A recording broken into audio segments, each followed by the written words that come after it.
A priest is dead, a researcher is accused, and a mythical ancient voice is calling from the deepest trench on the planet. But the official story doesn't add up. What secret was the elder Valis trying to reveal before he was silenced?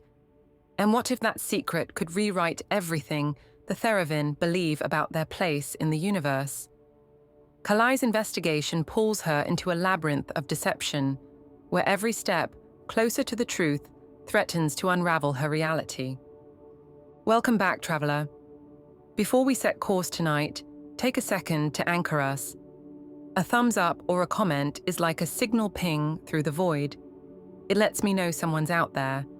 And if you feel like journeying with us again, subscribing opens the hatch to all future missions. Dim the lights, get comfortable. Tonight, we drift into the unknown. Chapter 1. The Forbidden Depths of Nereth. Imagine a world where the surface is nothing but an endless desert of ice, stretching endlessly beneath a dim, cold sun. This is Nereth. Buried beneath its frozen crust lies something extraordinary. An ocean so deep and vast that light never touches its bottom. This ocean is not lifeless, though. It teems with creatures that shimmer and glow, their bioluminescent bodies turning the darkness into a living, shifting tapestry of light. Great leviathans glide silently through the trenches, and vast coral-like formations pulse faintly, with organic hues, like slow breaths in the water. For the Theravyn, an aquatic species born from this deep, the ocean is not merely a home. It's everything. It's where they build, explore, and dream. But even here, in a world they've known for millennia, there are places they fear to go. One place above all others inspires that fear, the glass abyss.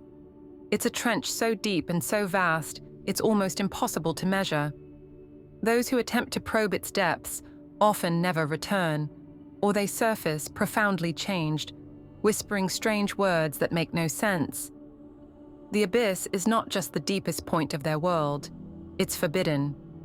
For generations, its name has spelled danger and reverence in equal measure. Stories about the abyss describe not only the pressure so extreme it could crush rock, but something else entirely, something alive. The Theravyn call it the abyssal voice, and their myths paint it as a sentience so old and so unknowable that even thinking of disturbing its slumber threatens calamity. Because of these myths, a culture has grown around the abyss, not one of exploration, but of avoidance. The Theravyn, despite their stunningly advanced technology, choose silence. They build their curious bioluminescent cities carefully, anchoring them far from the abyss's reach. Multiple generations of spiritual leaders have upheld this decision, teaching their people that peace lies in submission to this natural order. Even their spiritual practices reflect this. They believe that resonance, vibrations shared within the ocean that ripple through sound, emotion, and memory, is sacred. Disturbing certain harmonics, like the ones near the glass abyss, risks waking the sleeping ones, as their oldest scriptures call them. For centuries, their society has thrived on harmony, defined just as much by what is left unsaid or untouched as by the rippling songs they sing to one another. But not everyone believes the myths. That's where Kalei comes in. Skeptical but loyal, she's known for seeking tangible truths rather than relying on faith.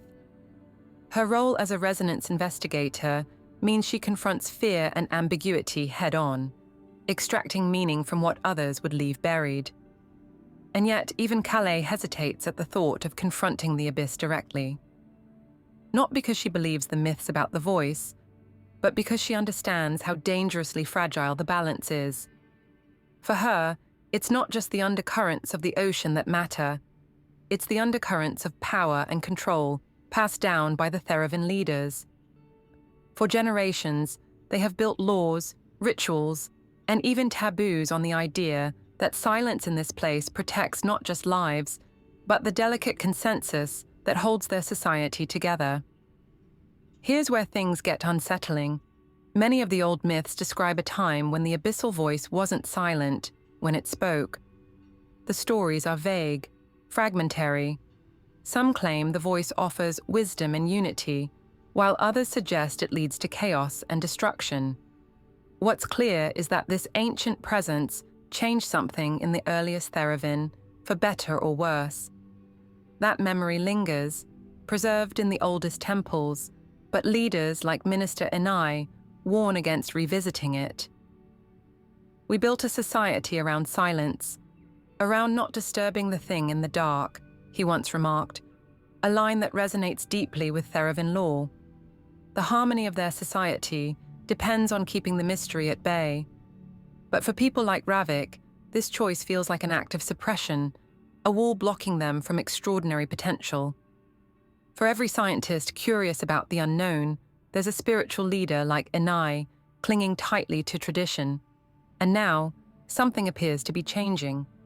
Whispered stories from outposts edge through their society. Rumors of unexplained pulses, faint vibrations emanating from the abyss that weren't there before. Some say it's just shifts in the planet's mass or currents amplified by undersea canyons. Others feel something else, something more deliberate. It's as if the voice is stirring, almost as though it's aware of them in ways no one dares to confirm. Those sensitive enough to feel the harmonics, the Theravyn researchers who risk venturing closest, speak of unfamiliar disturbances in their dreams. And a question echoes in the minds of those bold enough to imagine the answer. Has the abyssal voice been dormant this whole time, or has it been listening? If silence is the foundation of the Theravyn's peace, what happens when that silence can no longer be maintained? For a species who have spent thousands of years ensuring that particular stone is never unturned, even a hint of curiosity threatens their way of life. The stakes couldn't be clearer. Disturb the voice, and you risk more than the collapse of spiritual structures. They fear a resonance of such magnitude it could unmake their identities. What if their collective memories, stored and experienced in the vibrations of their waters, could become something unrecognizable? How do you protect a society when its greatest danger might be its past calling back? This brings us to Elder Velis, the spiritual figure at the center of this mystery. He was respected, even revered, as a key voice in maintaining the balance between technology and tradition. But Velis was not like Enai. He believed the abyss wasn't just a place of danger, it was a place of awakening. He thought their ancestors had misunderstood what lies beneath, that whatever intelligence resides there might hold not just wisdom, but the answers to questions they hadn't yet dared to ask. Secretly, and outside council approval, Velis began pushing the boundaries of Theravyn doctrine, engaging in experiments designed to tune into the harmonics of the trench, hoping to listen for what others had tried to ignore. But now, Velis is dead.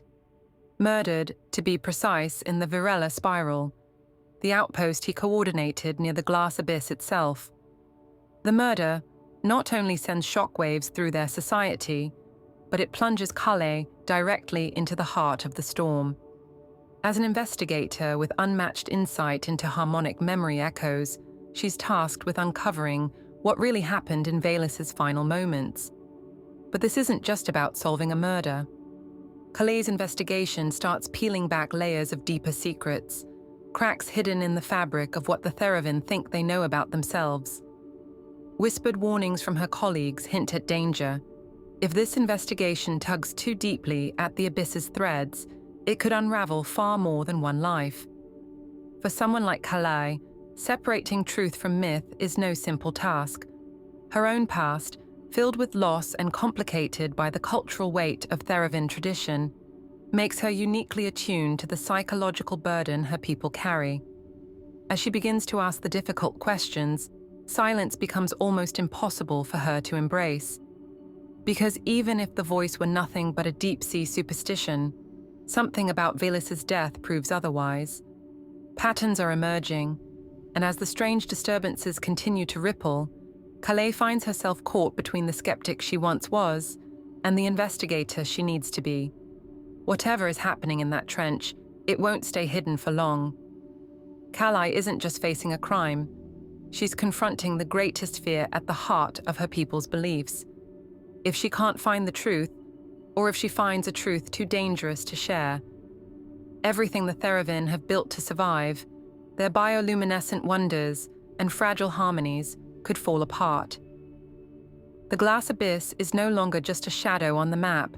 It's awake, it's listening. And for Kalei, the next step lies at the jagged edge between discovery and destruction.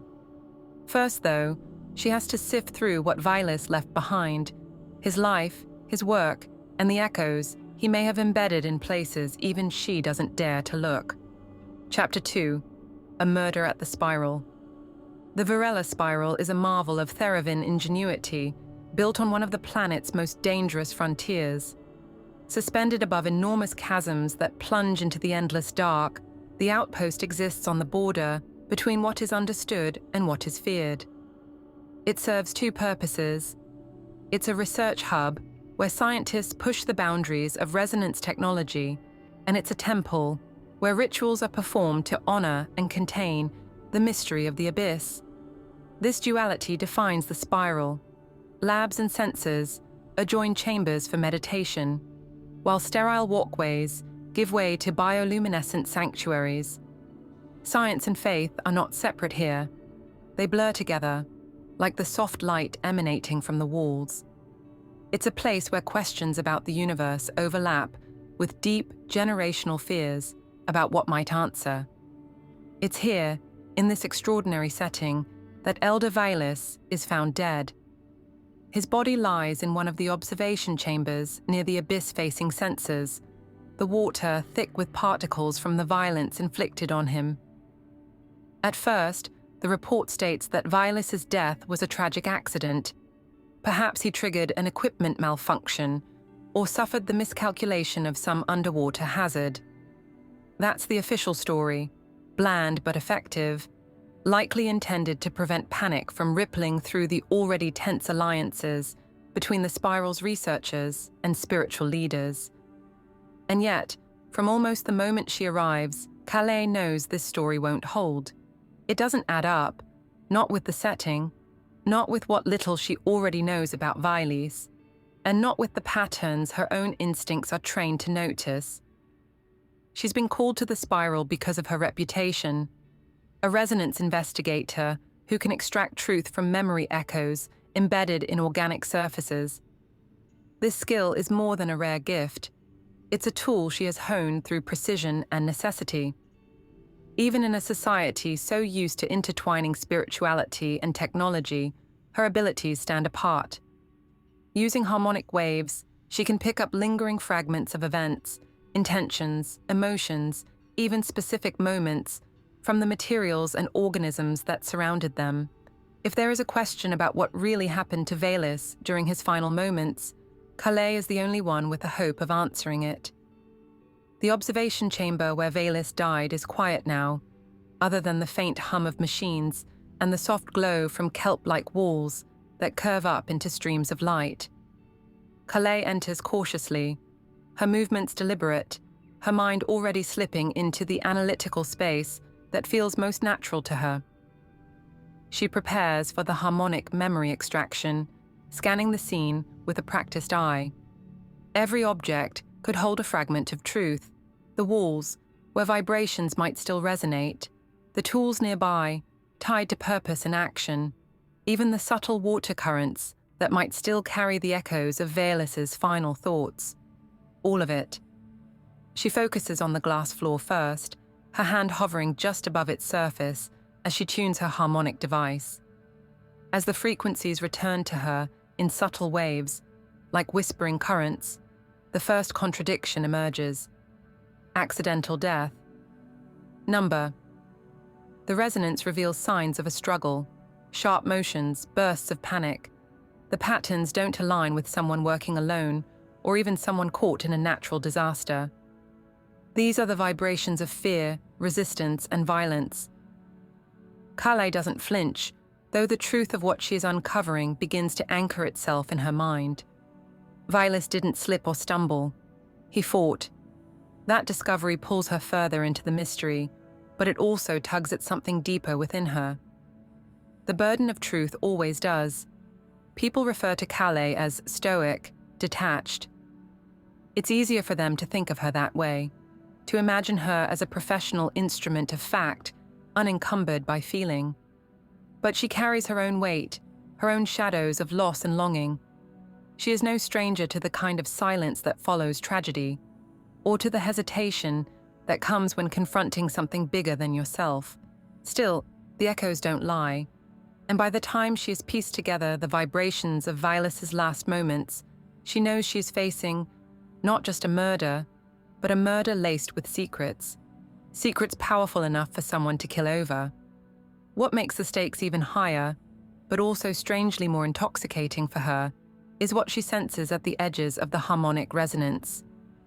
Before his death, Valys wasn't just a spiritual leader tending to a generation of faithful Theravyn believers.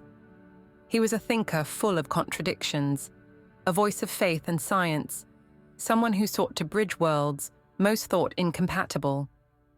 It is becoming clear that his final moments weren't an isolated incident.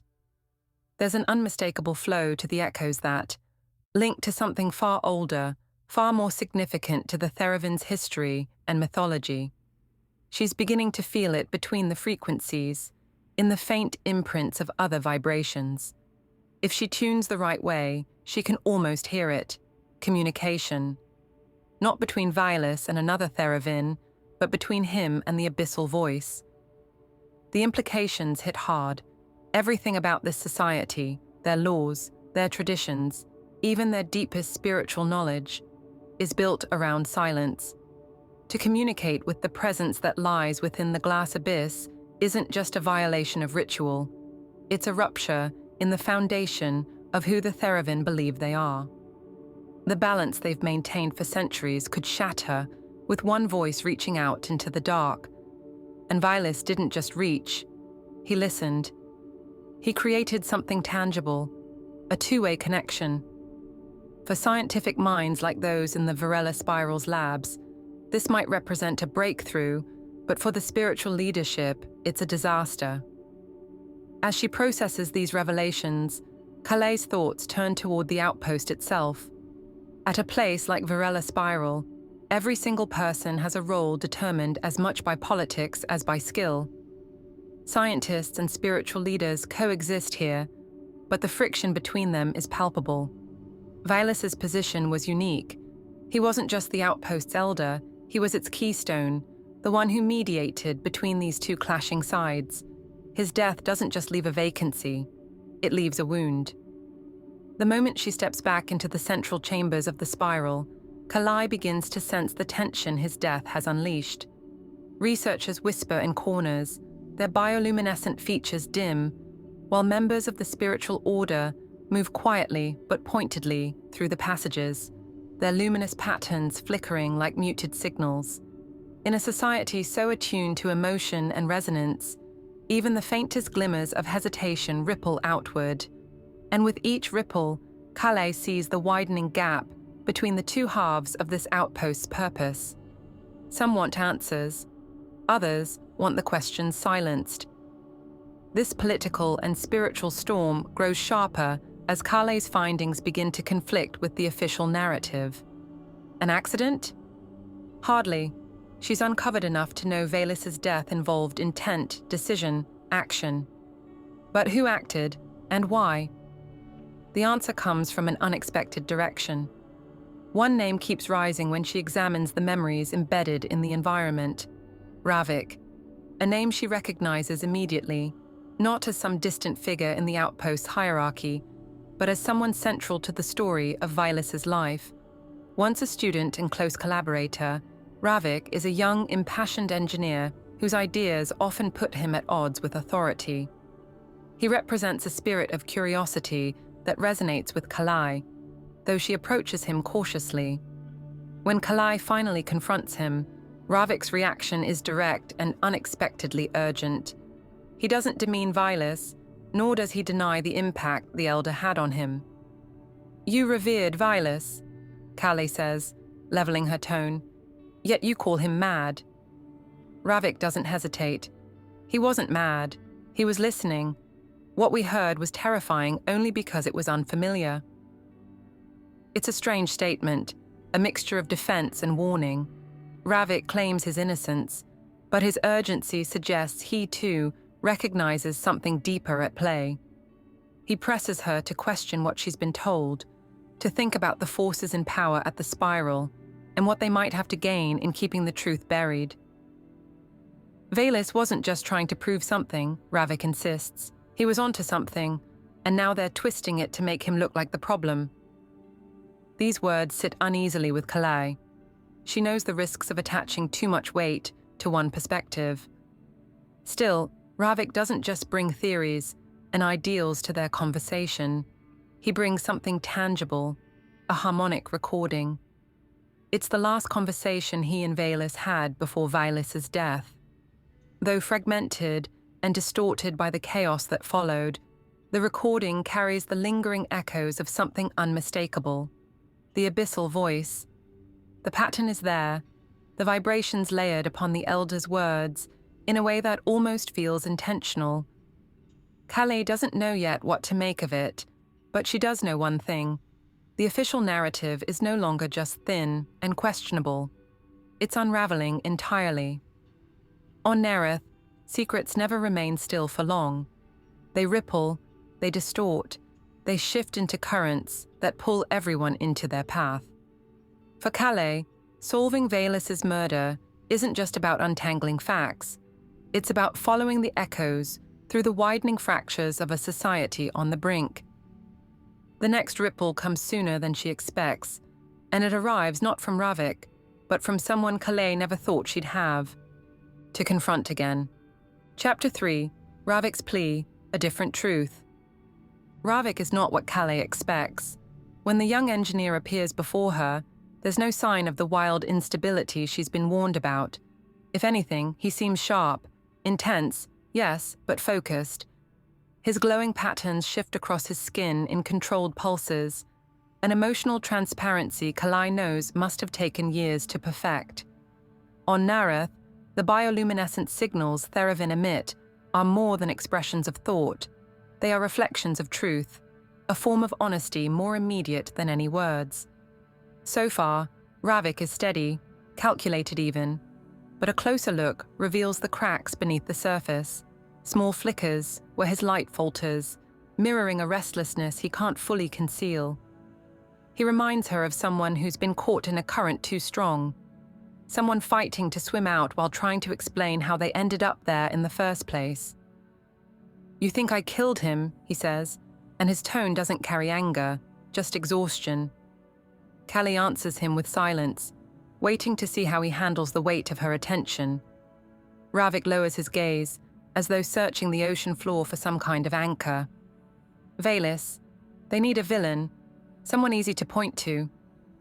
This time, there's an edge creeping into his voice.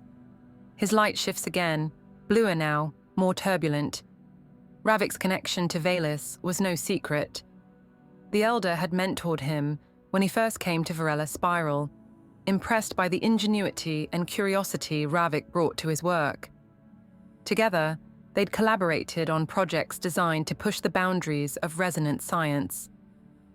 But to hear Ravik tell it, their relationship had gone far beyond a simple teacher-student dynamic. Velis, he insists, saw something in him that no one else dared to acknowledge, a possibility, a potential for something greater. And while others dismissed Velis's ideas as dangerous, Ravik embraced them. He wasn't just looking for answers, Ravik says, his voice softening, as though he's speaking less to Kalei and more to the memory of Velis. He was listening, to things no one else would, to things this whole society calls dangerous because they don't understand them. Kalei studies him closely as he speaks. There's conviction here, a certainty that makes her wary. She's seen this kind of passion before, and it doesn't always lead to clarity. Ravik sees her skepticism and presses on, his tone sharpening. They want you to think he was mad. They want you to think I'm mad too. But that's how power works, isn't it? Fear is easier to control than curiosity. It would be easier to dismiss him if Ravik didn't make so much sense. The deeper into the investigation Kalei goes, the less solid the official narrative becomes. If this was simply a case of an elder driven to dangerous obsession, why the need for such tight control over the story? Why the immediate push to frame Ravik, a young engineer with no previous conflicts on record, as the culprit? And why does every question she asks seem to lead back to one figure, Minister Enai? Ravik doesn't mince words when the subject of Enai comes up. The minister has long been a cornerstone of Theravyn tradition, his influence rooted in an unwavering commitment to the principles of silence and caution. He's a figure of stability in a society built on avoiding disturbance, on maintaining the delicate harmony they've crafted to survive on Nereth. But Ravik sees him differently. He's not protecting our people, Ravik says, his glow vibrating faintly with frustration. He's protecting control. Velis was a threat because he wasn't afraid anymore, and neither am I. The implication is clear. Ravik believes Velis's death wasn't the result of madness or accident. It was deliberate, and at its core, it wasn't just about silencing one man. It was about silencing the idea that the abyss could be something more than a mystery to be feared. Kalei, who spent her career untangling the echoes of memory, recognizes how dangerous ideas like these can be. But she also senses an undercurrent of truth in Ravik's accusations. Enai's fear isn't without reason. Awakening the abyssal voice, if it truly exists, would do more than challenge tradition. It could destroy it. For Kalei, who's approaching this mystery as both investigator and skeptic, Ravik's plea is as compelling as it is troubling. He's asking her to consider the possibility that their entire society, with all its rules and rituals, is built on a carefully constructed foundation of denial. It's a foundation she's relied on herself, even as part of her doubts have always lingered in the back of her mind. Velis wasn't reckless, Ravik tells her. He wasn't trying to destroy us. He was trying to understand what we've been running from for centuries. The stakes couldn't be clearer, but they're also clouded by uncertainty. If Ravik is right, and if Velis was on the verge of discovering something monumental, how does Kalei determine whether that discovery would help or harm their people? So much of what the Theravyn believe about the abyss, and about themselves, rests on incomplete stories, myths handed down through generations. Was the voice a beacon, as Ravik and Velis seem to suggest, or a threat, as ministers like Enai have always believed? And can the truth even be separated from the fear it's wrapped in? As Ravik outlines his suspicions further, Kalei begins to feel the weight of his accusations pressing against her. He doesn't just believe Enai orchestrated a cover-up. He's convinced the minister has been actively working to suppress any investigation into the abyss's true nature. You think Velis was the first to listen? Ravik asks, his tone low but steady. He wasn't. He just wasn't the first to survive long enough to understand. What Ravik reveals next pushes Kalei even closer to questioning everything she's been told. From within a small protective case, he produces a harmonic recording, his last conversation with Velis.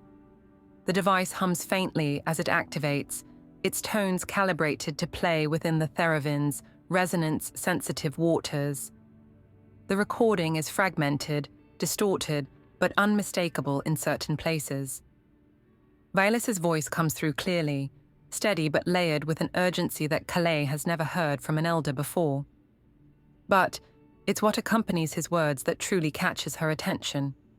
A harmonic pattern, faint but deliberate, that doesn't match anything she's encountered before. It's the voice, Ravik insists as the recording ends. It's not just there, it's reaching back. It's alive, Kalei, and it wants to connect with us. The words linger in Kalei's mind longer than they should. As an investigator, she's trained to resist assumption, to ground her conclusions in what can be proven, not in what feels possible. But the harmonic pattern is unlike anything she's seen or heard before. It resonates at a frequency that feels impossibly unfamiliar, yet somehow unnervingly intimate, as if it's tugging at corners of her own memory she didn't know existed. For the first time in the investigation, she finds herself unsure of how to proceed. Ravik sees the hesitation in her and leans forward, his bioluminescent signals flaring slightly. "I don't need you to trust me," he says, his voice quiet now, almost resigned. "I just need you to listen."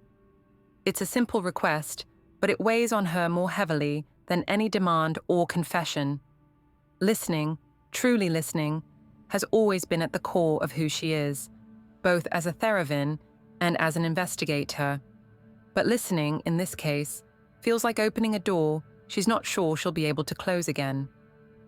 If the abyss really is awakening, if the voice is calling out to them after centuries of silence, then this isn't just a murder investigation anymore. It's the beginning of something far larger, far more dangerous, and far more irreversible than she ever imagined. That night, as Kalei reviews the harmonic recording again, in the privacy of her chamber, she finds herself drawn to Velis's voice, to the conviction laced into every word. She plays it on a loop, listening to the fragmented phrases that remain intact, trying to decipher their meaning. Mixed within are echoes of an emotion she can't quite place, something like hope, but tinged with fear. And then, in the spaces between the elder's words, the vibrational pattern returns, fluttering beneath his voice like the ghost of a memory refusing to fade. Kalei sleeps uneasily that night, if she sleeps at all. What Ravik has given her, it feels less like evidence and more like a question, one that won't stop resonating. As she prepares to confront Minister Inai the following morning, she begins to feel the pull of her own uncertainty. Trusting Ravik would mean aligning herself with someone desperate enough to break rules, someone whose resolve matches her own, but is driven by a faith she doesn't share. Dismissing him, on the other hand, would mean continuing to rely on a narrative that grows thinner with every moment she spends analyzing the evidence. For an investigator who's spent her life searching for truth in echoes, Kalei finds herself facing a truth she's never encountered before. The closer she gets to the heart of this mystery, the more she feels the boundaries of her own skepticism beginning to blur, rippling against the currents of a deeper, unanswered question. If the voice is calling, what will it mean for her people when someone finally answers? Chapter 4. Minister Inai's Silence. Minister Inai stands as a figurehead of the Theravyn's most deeply rooted traditions. In the shifting waters of Nareth, where change feels like an ever-lurking threat, Inai projects stability and control. His glowing patterns, always tightly regulated, move in deliberate currents across his bioluminescent skin, never frantic, never out of rhythm. Inai's public persona is one of calm authority, a cleric devoted to preserving the principles that have kept their fragile society intact for generations. He speaks of unity and reverence, of silence as both a virtue and a necessity, and for the most part, the people believe him. They look to him not just as a leader, but as a gatekeeper. The last defense against the chaos they fear lies at the heart of the glass abyss.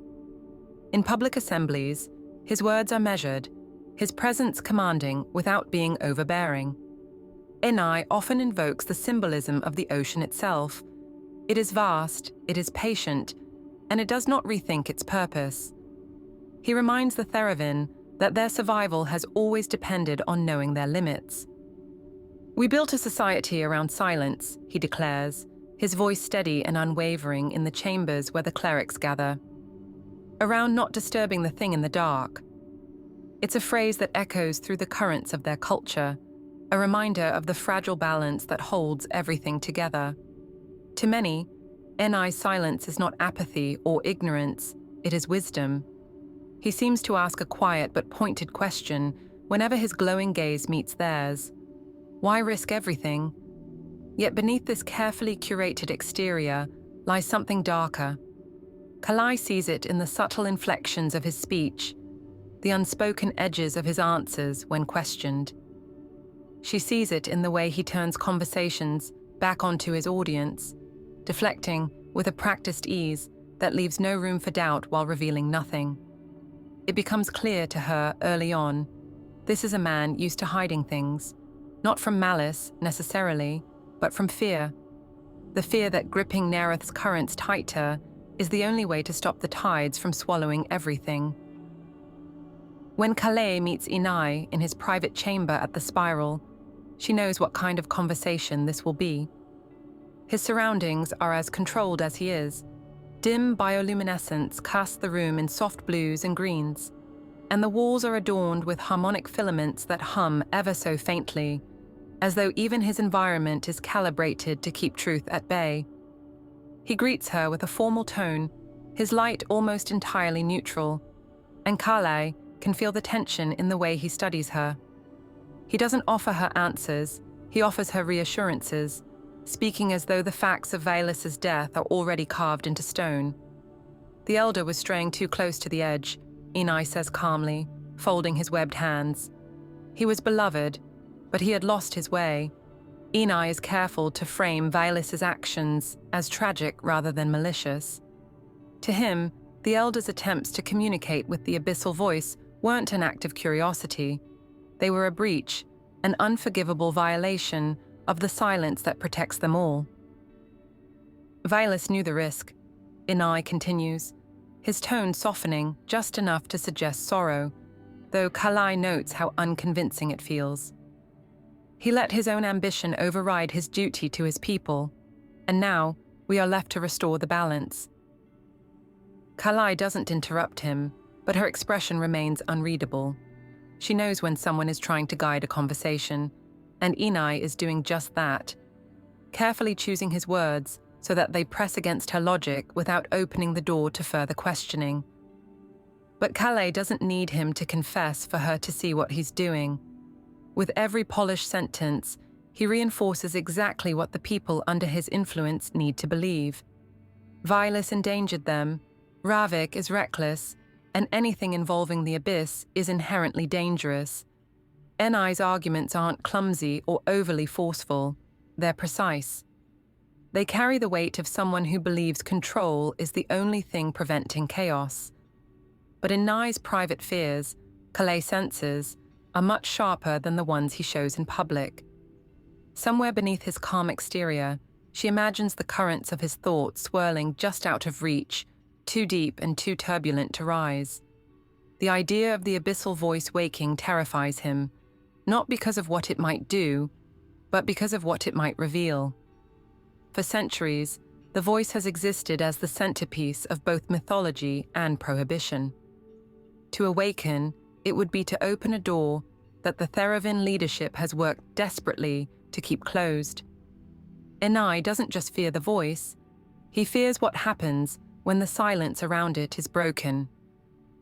If we built peace on denial, Kalei says carefully, breaking her long stretch of silence, maybe it's already shattered. Inai's glowing patterns flicker sharply at her words, his control slipping for just a moment before his light steadies again. Do you really believe ignorance is a weakness? He replies quietly, leaning forward just enough for his tone to feel more intimate, more pressing. We would not have survived this long if we hadn't learned where to stop. There's a strange sincerity in his words, one that catches Kalei off guard. To him, the principle of silence isn't just a cultural norm, it's the foundation of their survival. There's no room for error, no margin where risk is acceptable. He truly believes what he's saying. But belief, Kalei knows, has never been an antidote for fear, and what Inai fears most is losing control. It's clear when he lowers his voice to warn her, his tone measured but firm. Stop digging, investigator. Let Vaelus's folly rest where it fell. You owe it to your people. Instead of silencing Kalei's resolve, Inai's words light something sharper inside her. She knows a deflection when she hears one, and this is more than avoidance, it's desperation. His arguments don't explain why any investigation into Vaelus's death has been so tightly managed, or why Ravik was so quickly accused. His refusal to elaborate only solidifies her suspicion that something larger is at play here, something Inai knows but won't reveal. Later, as she combs through data in the outpost archives, Kalei finds the confirmation she was looking for. Enai's name appears repeatedly in encrypted communication logs tied to the spiral, logs that show he wasn't just aware of Valis's experiments with abyssal harmonics, but that he had been covertly monitoring them for months. Surveillance reports showed detailed notes about Valis's patterns, his equipment, even his private communications with researchers like Ravik. It's clear Enai knew far more about Valis's work than he ever admitted, and the logs reveal something else. Valis wasn't operating alone. Kalei feels the weight of her discovery settle over her as she pieces together the fragments of Enai's involvement. His actions may have been rooted in fear, but they were deliberate. He'd kept close tabs on Valis, not to protect him, but to anticipate him, to stop him. The surveillance wasn't just damage control for a respected elder who had lost his way. It was part of a calculated effort to suppress what Valis might uncover. Enai understood the stakes better than anyone, and that understanding had driven him to act in ways far outside the role of a spiritual leader. But if Enai's silence hides so much, what else isn't being said? What other loose threads remain? Threads that someone else in the spiral might be more willing to help her unravel. As Kalei closes the files and leans back, she feels a familiar, lingering sensation, the pull of unfinished connections. The discovery implicates Enai, but it doesn't explain everything. Valis's actions, Ravik's desperation, the patterns in the harmonic recordings, they're all part of something much larger. And for every question she answers, new ones rise in their place. The next question, though, may not require much searching. The synced currents of Nereth seem to carry her attention toward a figure she knows all too well, one who has been keeping her distance, choosing silence, until now. Chapter 5. Siofra's Betrayal. Siofra's presence in the spiral is a complication Kalei had hoped to avoid. In truth, she had been aware of her former bond partner's connection to the spiritual order long before arriving, but seeing Siofra face to face again creates a friction Kalei isn't prepared for. The bond they once shared, it wasn't just a link of trust or partnership. It was a part of their shared identity, something that still feels like a scar along the edges of Kalei's memories. They'd built something together, only to watch it fracture when Siofra chose to follow the spiritual path instead of remaining by Kalei's side. That decision had come in subtle waves at first, Siofra withdrawing, her bioluminescent patterns becoming closed and muted, until eventually, the bond they shared dissolved entirely. Kalei had buried that loss in her work, but it lingers now as Siofra steps into view, carrying an air of calm that irritates as much as it fascinates. Siofra's alignment with Enai's spiritual order was no surprise. She had always been drawn to tradition, to duty, to the teachings that guided their people away from the dangers their history had warned of. But now, Kalei wonders if that alignment runs deeper than even she had considered. The tension crackles around them during their first real confrontation, not from raised voices or visible anger, but in the space between their words. Kalei forces herself to keep her focus, suppressing the part of her that remembers who Siofra used to be and what Siofra's abandonment left behind. But seeing Siofra again now feels like watching an old thread pulled loose. What might have been mended long ago is now unraveling into something new and unrecognizable. "I wondered when you would find me," Siofra says first, her voice steady but her glow subdued. It's the kind of tone that feels prepared, intentional, as though she's bracing herself for what she knows is coming. Kalei doesn't waste time with pleasantries. The memory echoes of Valis's final moments, the evidence implicating Enai. None of it leads directly to Siofra, but everything points toward her proximity. And proximity, in a place like the spiral, rarely means innocence. "You were close to him," Kalei says sharply, leaning into her role as investigator. She doesn't want to give Siofra space to redirect or resist. "You worked alongside him, saw the changes in his behavior, knew what he was doing, and yet, you said nothing. Sci-Fi doesn't flinch, but her luminous skin shifts faintly, her patterns flickering in a way Kalei recognizes as hesitation. It's a striking contrast to the composed woman Sci-Fi has become. Beneath that calm exterior, it seems pieces of the bond they once shared still exist, small signals that betray Sci-Fi's thoughts in ways she likely isn't aware of.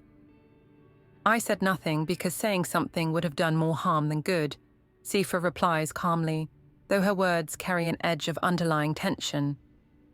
Vilas was not himself. You must have sensed that too. It's the same deflection she's heard from others, the same blanket justification that Vilas had lost his way. But coming from Sci-Fi, the words sting more. Kalei doesn't press immediately, measuring her response carefully. And you were the one closest to him, weren't you? If Vilas had crossed too many lines, if his work threatened to destabilize the spiral, wouldn't you have been right there to see it? A heavier pause lingers before Kalei adds, pointedly, or to stop it. Sci-Fi's light dims in response, and for a moment, it feels as if all the tension in the water has thickened around them. She doesn't deny it. Instead, she lets the silence hold, her lack of argument gradually twisting into admission. Finally, she looks back at Kalei, and the glow of her luminous patterns shifts from hesitation to quiet resolution. It wasn't about silencing him, Kalei. Sci-Fi's voice catches, but only for a second. We weren't trying to kill a priest, we were trying to save a people. The words land harder than Kalei expects. She knew Sci-Fi might have been involved, but hearing those words herself ignites something visceral within her, a wave of anger mixed with the old pain of their bond's dissolution. Save us from what, Sci-Fi? Kalei shoots back. Her voice is sharper now, but her control hasn't broken. The abyss? Is that what you were so afraid of? The shift in Sci-Fi's posture is almost imperceptible, but Kalei notices it. A small, restrained defensive movement, as if the question struck something raw. Sci-Fi shakes her head slowly, her glow still muted, her tone low. You don't know what it was like, seeing him change. Hearing what he said when he came back from those depths. What he claimed he'd touched through the harmonics. She moves a step closer, her voice quiet but urgent. There are laws for a reason, Kalei. Vilas broke every one of them. He did something we were never meant to do. He wasn't just listening to the abyss. He let it listen back. Kalei stiffens at the phrasing, the weight of it settling uncomfortably. You sound like Enai, she replies, her tone steadier now, as if anchoring herself to hold the flood of Sci-Fi's confession at bay. Is that what this is? Another justification wrapped in fear? But Sci-Fi doesn't rise to meet the intensity of Kalei's accusation. Instead, she exhales, her light flickering faintly in uneven pulses. It wasn't fear, she says, her voice softening into something more vulnerable than Kalei expects. It wasn't just fear, it was knowing. What? Kalei asks sharply, but Sci-Fi continues without waiting for her to catch up. Vilas wasn't wrong about the voice. It wasn't just an echo or some ancient silence. He called it integration. Sci-Fi seems to struggle over the word, as if even uttering it brings pieces of memory she doesn't want to relive. But the integration was happening to him first, piece by piece. Every resonance session, every harmonic connection he made with the abyss, it was merging with him. He was becoming it, or it was becoming him. I don't even know anymore. Sci-Fi hesitates again, but only for a breath. Kalei can feel the current shifting around them, the weight of the confrontation, dragging something deeper to the surface. Do you even know what a resonance collapse looks like? Sci-Fi says, her glow flaring suddenly bright like a flash of heat after a long chill. Because that's what Vilas was heading toward. If we hadn't stopped him, everything we are, our culture, our minds, every resonance that connects us, that would have been what he took with him, what he would have given to it. Kalei doesn't reply immediately. The term sits heavily between them, resonance collapse. Not just a breakdown of Velus's stability, not just personal ruin, but a cascade that could impact the entire Theravyn species. It's the kind of danger that lingers at the core of their myths and warnings, a collapse where the harmonic currents that link their memories and consciousness fracture and bleed into chaos, or merge into something utterly alien. Kalei's memories tug back to the harmonic patterns in Velus's death echo, the faint but growing disturbances that hinted at something vast moving beneath Neareth's waters. She thinks of Ravik, of his insistence that what Velus uncovered could lead to discovery, not destruction. But now Sephra's voice overlays those thoughts with an even starker possibility. If Velus really had been merging with the abyssal voice, where did the boundary lie? Could there ever have been one? "You killed him," Kalei says after a long silence. Her tone remains even, but the accusation is undeniable. "You silenced him because you were afraid." Sephra's expression flickers again, but her glow doesn't. This time, the light is firm, her pattern steady. "I acted," she says quietly, "because no one else would." There's no argument left to have.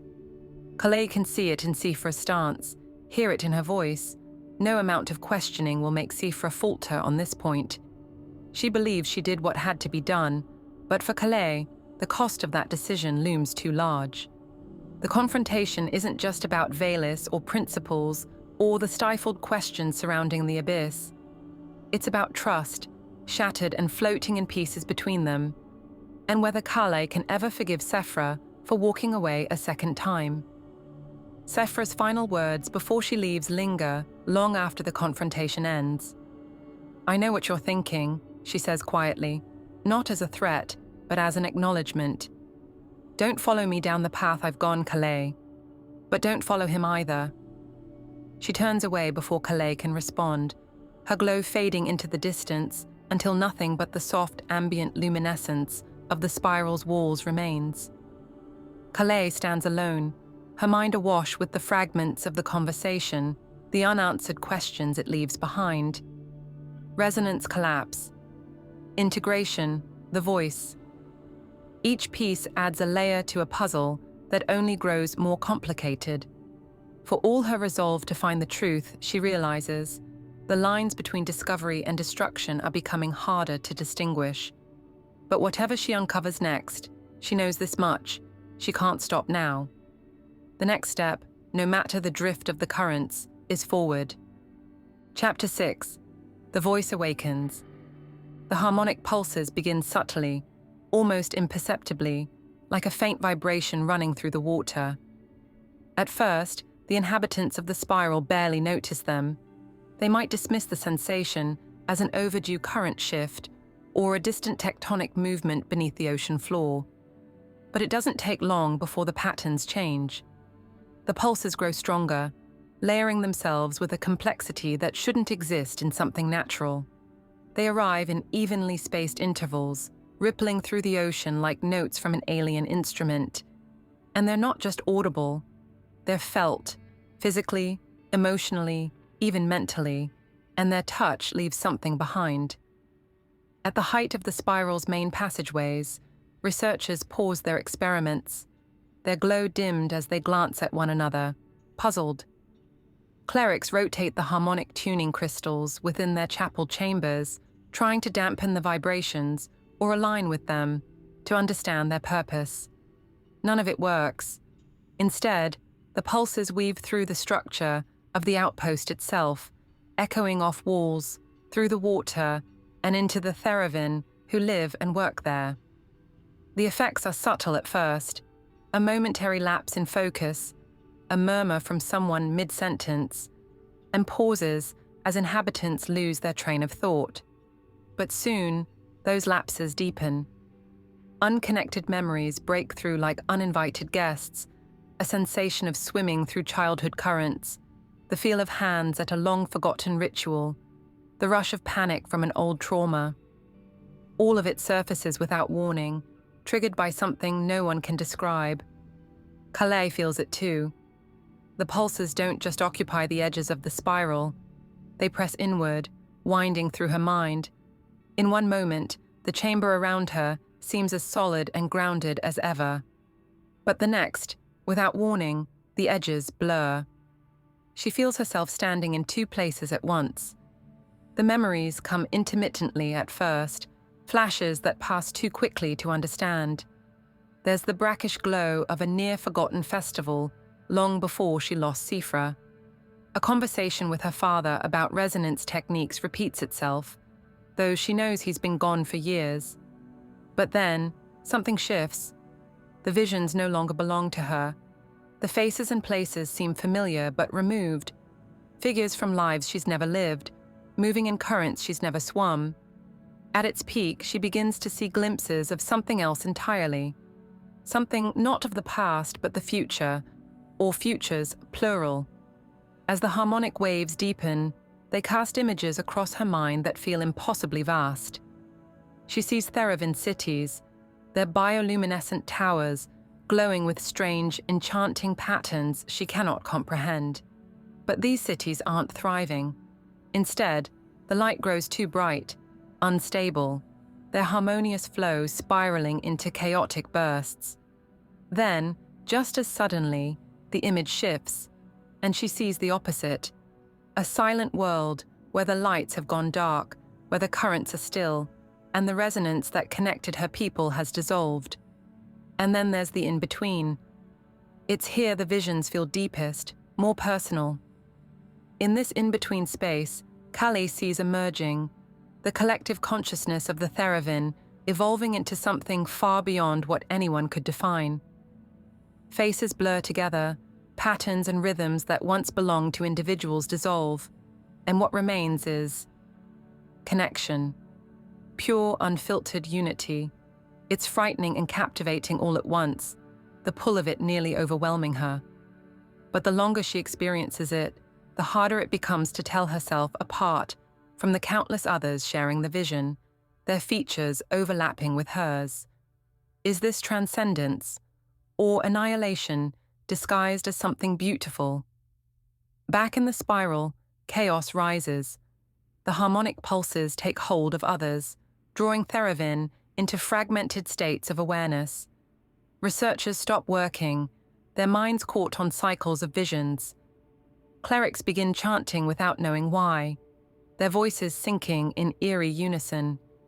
Even those who attempt to resist find the resonance slipping past their defenses, embedding itself in their thoughts before they have the chance to shield themselves. Secrets tumble out from unguarded mouths. Prayers twist into unresolved questions. What started as fragmented memory now feels like the start of something larger, something unraveling, or perhaps something weaving itself together for the first time. For Kalei, the fractured visions begin to cascade.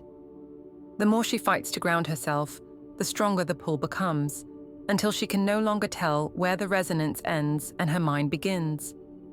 She sinks into a meditative posture, a technique she learned during her training, and tunes her harmonic device closer to the abyssal vibrations.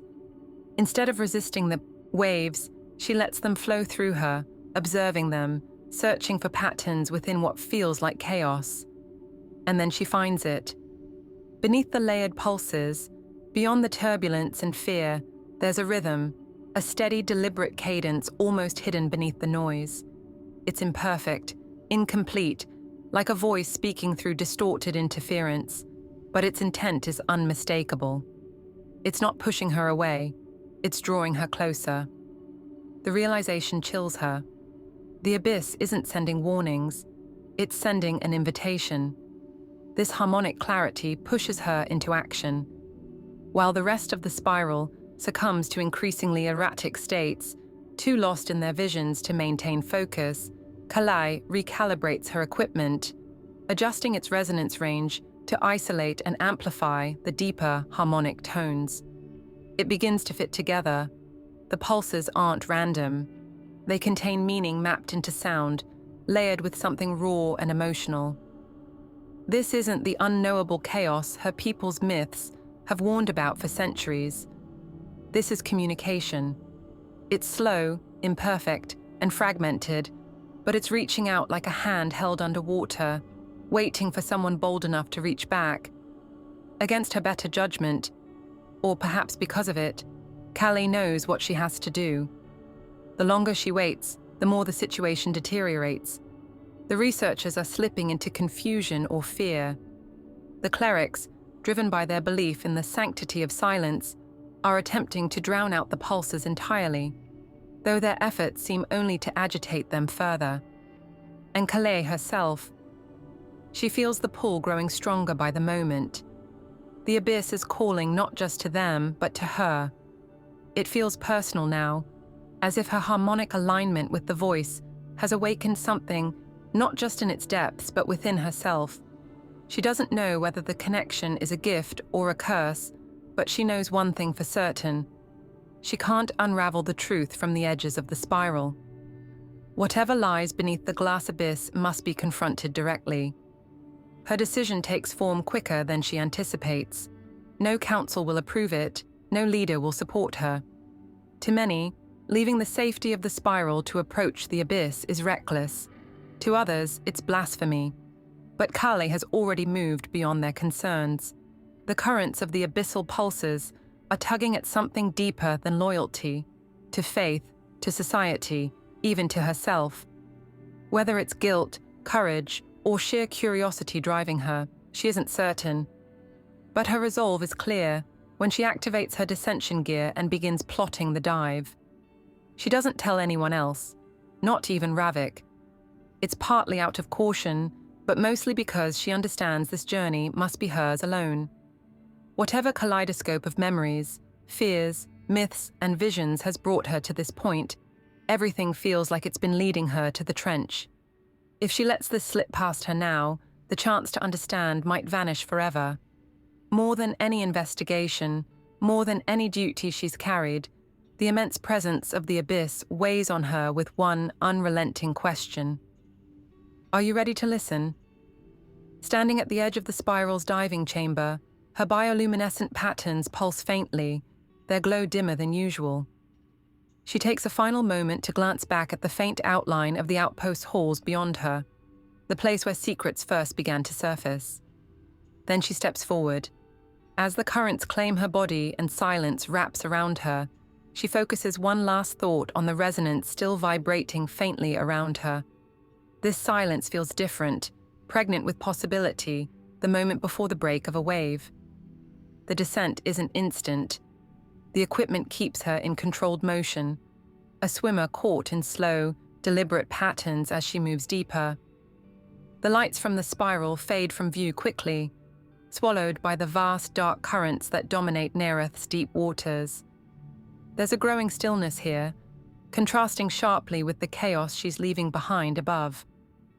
Her mind buzzes faintly with echoes along the edges of the pulses, but the visions no longer feel fragmented. They seem to settle, as though her approach to the source is smoothing the distortion she felt before. She glances briefly at the gossamer display on her arm gear, which measures proximity to the ocean floor. The numbers flicker downward steadily, impossibly fast, yet the scale still leaves her miles from where she knows she has to go. The abyss, the glass abyss. Its name lingers in her thoughts like a haunting note, the crystalline harmonics echoing until her mind is as quiet as the waters around her, as she ventures further into the depths where meaning and fear collide. Chapter 7. The Glass Abyss. Kalei's descent into the glass abyss is a slow, calculated plunge into a darkness unlike any she has ever experienced. The light from her navigational gear barely penetrates the surrounding black water. Instead, she's left drifting in silence, with only the muted hum of her equipment keeping her grounded. Deep currents push against her gently, reminding her that the ocean is alive in ways she doesn't yet understand. As the spiral becomes a faint memory far above her, she cannot help but feel the weight of the unknown pressing in from all sides. Her bioluminescent skin glimmers faintly in the dark, but it's dimmed now, instinctively muted, perhaps a product of caution, or perhaps a response to what lies ahead. The pressure increases as she sinks lower, though her gear shields her from most of it. The numbers on her depth gauge climb steadily, approaching zones no Theravyn has dared enter for generations. At first, there's nothing to see, just blackness, vast and unending, punctuated by the occasional shimmer of tiny creatures flashing in the currents. But then, faintly, something begins to emerge from the shadows. Below her, scattered across the chasm wall, are structures that don't belong to the natural world. They glow softly, pulsing in rhythm, their light faint but impossible to miss. At first, the patterns seem random, like flickering stars beneath the sea. But as she draws closer, the symmetry becomes clear. The structures look ancient, far older than any Theravyn city, carved with shapes and outlines that seem at once fluid and geometrically precise. They rise out of the trench walls, like relics embedded deep into the planet's history, their surfaces shimmering with bioluminescent patterns that shift and flow, almost as if alive. Kalei feels a tug in her chest as she watches the patterns move. They aren't just formless lights, they're harmonic. The rhythms seem deliberate, emitting tones that vibrate through the water, brushing against her body like a gentle current. She hesitates for a moment, the sheer alien beauty of the sight catching her off guard. These aren't ruins in the traditional sense. They feel active, their presence anchored by a purpose she doesn't yet understand. Closer now, the details come into focus. The walls of the structures are covered in flowing lines that intertwine like streams, converging into a single river. Every curve, every edge seems to breathe, faint pulses of bioluminescence, chasing one another in spiraling paths. If they're made of any material she recognizes, it has been transformed completely by time, or by something else. Small orbs, glowing faintly, hover throughout the area, drifting in slow patterns that defy the direction of the ocean currents. They scatter as she approaches, their motion instinctual, almost nervous. Her resonance scanner begins picking up frequencies that she can't categorize. The harmonics are layered, building as she draws closer to the trench's deepest point. It doesn't feel invasive, but it is impossible to ignore. These tones crawl into her mind without her permission, pressing against memories she thought buried. Flashes of her training, of her parents' glowing faces, flicker unwanted in her vision. But there's something larger stirring. It feels like the resonance is probing not out of malice, but curiosity, as if it is responding to her presence the way someone might tilt their head at a stranger's voice. Kalei pushes forward, careful not to let the growing intensity of the harmonics overwhelm her. The structures deepen, more of their alien designs unfurling as light spreads outward. She begins to see what she could not before. These forms aren't just buildings or monuments. They feel like extensions of something larger, connected and alive. It's as though the ruins themselves are veins in the planet, pulsing quietly with energy that has never stopped flowing. For thousands of years, the Theravyn have warned against disturbing the abyss, but Kalei knows with certainty now, it has never been dormant. It has been watching, waiting. At the heart of the trench, where the ruins converge into a central spiraling pit, the vibrations reach their peak. Standing here, surrounded by alien light and ancient harmonics, Kalei feels the weight of the abyss pressing against her mind, not as something external, but as something intimately familiar. The temperature of the water drops slightly, though her instrumentation can't explain why. She brings out her harmonic tuner, calibrating it to match the frequencies around her. The tones sharpen, aligning with her device in a way that feels deliberate. It's not just a signal, it's communication. Then, it happens. The resonance in the water shifts, no longer random or exploratory. It focuses. It feels as though the vibration itself bends toward her, quieting everything else. And in the silence, she hears it, a series of harmonic notes, rising and falling in patterns that map directly into her emotions and memories. The voice. It doesn't speak in words, not as the Theravyn do. Instead, It paints its presence through waves of thought and feeling, each one pulsing into her mind like a memory that isn't her own. At first, the connection feels disorienting. The strands of emotion and meaning overlap, layering voices upon voices, fragments of countless lives and moments. It's not just the thoughts of the voice, it's the echoes of others who have encountered it, echoes carried forward for centuries. There's no malice in the presence, only an overwhelming sense of curiosity, a quiet longing that reaches through the fabric of time. She experiences the voice not as a godly power, but as an ancient intelligence, a remnant of something vast and interconnected. It isn't demanding, it's offering. Kalei closes her eyes, steadying her breath as she lets the sensations flow through her. The harmonics sharpen, no longer scattered, but coalescing into a single wave of truth that hits her all at once. The abyss isn't destruction. At least, it doesn't have to be. Its entire being seems focused on integration, on dissolving the boundaries of individuality to create something more. And in that moment, as the resonance syncs with the core of her own mind, Kalei understands. The voice isn't casting something alien onto her. It's reflecting back what the Theravyn have always been. Their songs, their memories, their connections. It's all an echo of the harmony that lies at the center of the abyss. A wave of emotion hits her next, and it's one she can't fully describe. It's like grief, but it carries a strange sense of beauty. The ancient structures around her aren't ruins at all. They're remnants of a species that might once have stood at the precipice the Theravyn now face. Kalei sees glimpses of lives moving through these alien halls, their bioluminescence lighting paths, and their songs echoing across time as they attempted to reach something greater than themselves. Perhaps they succeeded, perhaps they didn't. But whatever they became, the abyss still holds their echo. Kalei's body begins to tremble faintly under the weight of it all, and her pulse quickens. The voice doesn't push her one way or another. It simply presents its truth. It shows her visions of unity, an isolationless existence where all minds flow together, all memories shared. It shows her transcendence, the kind Ravik believes so fervently could lead to progress. But it also shows her the price, the loss of individuality, the collapse of tradition. The resonance doesn't push her, it doesn't need to. It lets her decide for herself how to interpret what she has seen. For a long time, Kalei remains there in the trench's depths, letting the harmonics carry her mind back and forth between fragments and possibilities.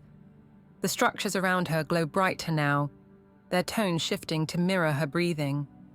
The voice seems to step back, still watching, but without pressure. Connection, integration, evolution. These feel like its purpose, but not its demand. It waits for her to respond, though she suspects time means little here. When she finally speaks, her voice is soft, almost trembling. You're us, and we're you, aren't we? The answer doesn't come as words, but as a vibration that courses through her chest and into her mind. It's not yes, it's not no, it feels like both at once. Kalei takes one last breath and drifts back, looking at the illuminated structures surrounding her. They shimmer again, pulsing faintly, as if the voice is saying goodbye, or perhaps leaving the door open. As she adjusts her equipment for the ascent, she feels the layers of harmonic waves shifting within her, settling but still present. A faint hum she knows won't leave her, no matter where she goes. As she rises through the currents, leaving the glass abyss behind, she begins to wonder, was her encounter meant to end here, or was it only the beginning of something her people have tried to forget? Beneath her, the voice waits still, like a message locked in resonance, carried not as a warning, but as an answer. Chapter 8. A Society Forever Changed. Kalei's return from the depths did not go unnoticed. Across Nareth, something had shifted. At first, the change seemed minor. A faint hum, a near imperceptible vibration carried through the ocean's endless currents. It didn't come from one place or one source, and no machines could track it. It just was. Subtle at first, like the faintest resonance of distant music, but as days passed, the presence of the hum became unmistakable. To some, it felt like a soft reminder, a whisper at the edge of consciousness. To others, it felt heavier, almost like a weight pressing inward, as though the water itself was listening. The hum spread, not just through the spiral, but across the Theravyn's sprawling cities. In its wake, the already fragile balance of their society began to strain. The researchers, who had always sought truth in the language of harmonics and physical laws, began to debate what the hum signified. Was it a natural phenomenon disturbed by Kalei's actions, or proof that something far greater had awakened in the abyss? The spiritual leaders, those most loyal to the traditions Enai had spent his life building, found themselves at a crossroads. The voice had always been a myth, something confined to cautionary tales and whispered warnings. But now, the evidence vibrated through every current. The silence they had so zealously guarded no longer existed. The Theravyn's reaction to the awakening split sharply. Many turned to fear. They saw the spreading hum as a warning, an echo of destruction looming just out of reach. To these factions, the abyss represented a threat to everything they understood about themselves. Their entire culture revolved around harmony, about preserving boundaries that kept their memories and connections intact. The voice's influence, with its subtle but growing presence, felt like the erasure of the individual, the dissolution of their very identity. If integration had begun, as some claimed, how long would it be before resistance became impossible? Others, however, responded with awe. For those disillusioned by Enai's rigid doctrines, or inspired by the experimentation of figures like Violis and Ravik, the hum was a promise. To them, it represented not destruction, but evolution. What if the voice wasn't the ancient terror their ancestors had feared, but an opportunity to transcend? Ravik's earlier words, once dismissed as recklessness, started resonating with more and more people. What we heard was terrifying, he had insisted, only because it was unfamiliar. That uncertainty now resonated across the currents of Theravyn society, leaving no one untouched. In bioluminescent cities far from the spiral, Theravyn started to report strange experiences. Dreams changed. A researcher at a distant observatory described seeing visions of ancestors she'd never known, moving through glowing corridors that felt both alien and deeply familiar. A spiritual elder, one of Enai's most vocal supporters, admitted he had begun hearing faint tones in his meditative rituals, tones that didn't match any harmonic his teachings had prepared him for. In their most private moments, people admitted feeling drawn to the collective hum, even those who feared its implications. It wasn't something they could fight. It moved through them as naturally as the ocean currents. For Enai and the traditionalist leaders, the voice's subtle influence became a rallying cry. Enai emerged from the depths of the spiral's chambers only once Kalei had resurfaced, but even then, his stance had hardened. He carried himself with the composure of a man still firmly rooted in what he believed.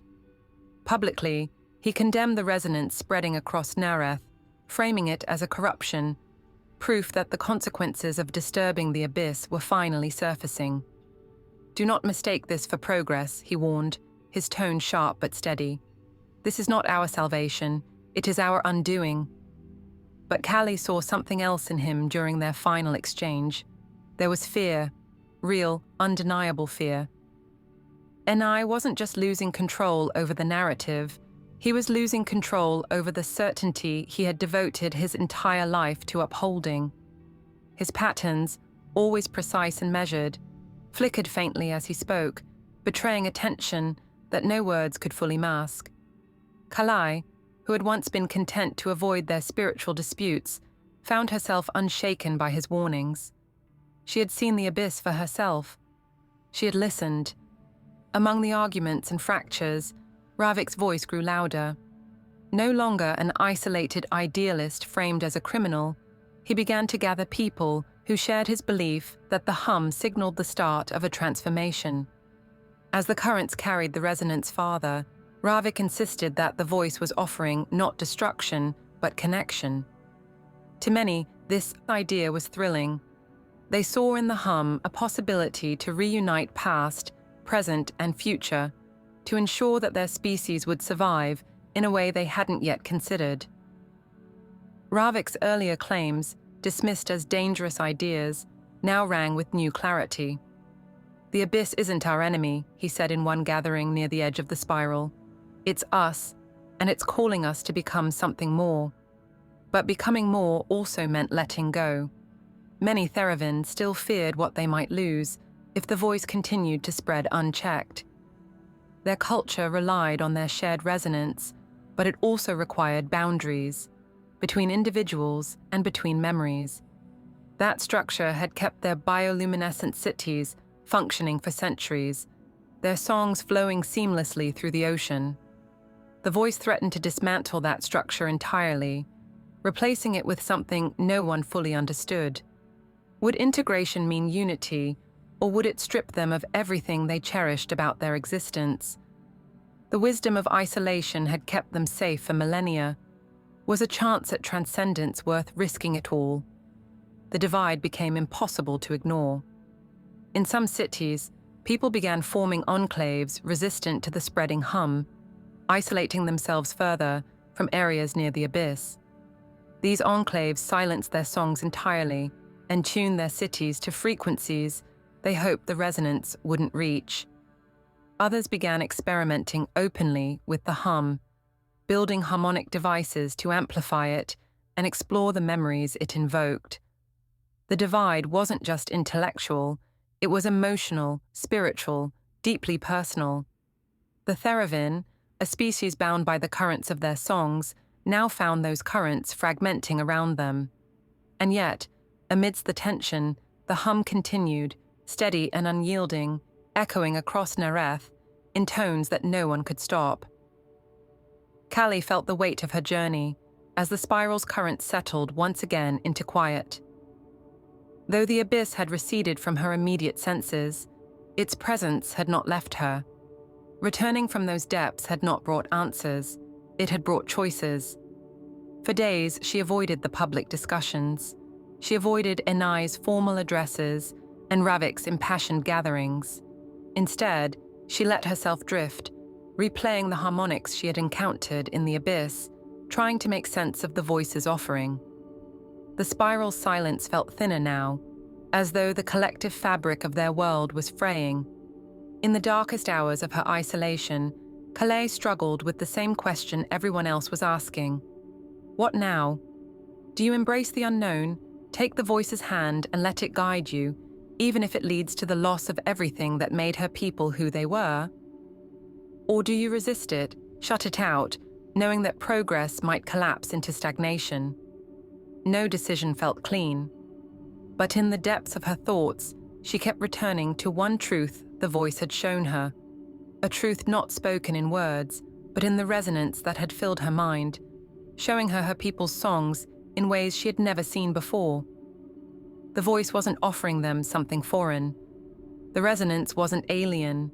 It was them, echoes of their own history, their own desires for connection and meaning, amplified through the ancient intelligence that had been waiting in the abyss for generations. It wasn't leading them to destruction. It was reflecting back the call they hadn't admitted they'd been making all along. In the spiral's communications chamber, Kalei sat alone with the harmonic transmitter, her decision finalized. Her final message wasn't directed at the spiral, or the clerics, or Ravik. It wasn't directed at her people at all.